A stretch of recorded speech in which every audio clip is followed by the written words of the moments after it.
my neck when someone grabbed her from behind and yanked her backwards so hard she stumbled and fell against the conference table.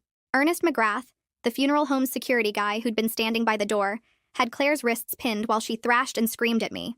Avery jumped up from his chair and rushed at me with his fist raised, but the attorney stepped right between us, holding the will up like he was blocking a vampire with a cross. Luke tried to come at me from the other side, but Ernest let go of Claire and shoved him back into his seat. The whole room exploded into shouting, and Claire kept trying to claw her way past Ernest to get to me while calling me every name she could think of. The funeral director ran in after hearing the noise, and his eyes went wide when he saw Claire still trying to attack me with Ernest barely holding her back. He pulled out his phone and started dialing while backing toward the door, telling Ernest to keep everyone separated until the police arrived. My legs gave out and I sank into a chair in the corner, my whole body shaking so bad I couldn't even hold my hands steady. The attorney moved his chair in front of mine like a barrier while Claire screamed that I was a thief and a murderer who'd stolen everything from them. Avery was pacing back and forth like a caged animal, pointing at me and yelling about lawsuits and deportation, while Luke kicked a chair so hard it crashed into the wall.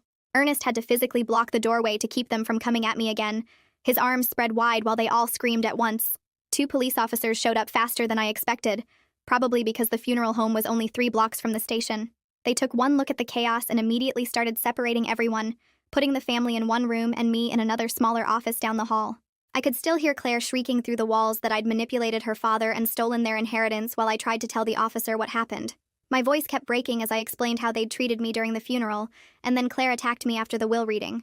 The officer, a woman who looked about my mom's age, took notes and kept asking me to slow down because I was talking too fast from panic. She asked if I had any injuries, and that's when I noticed the throbbing in my arms where Avery had grabbed me earlier during the funeral. When I rolled up my sleeves, there were already dark purple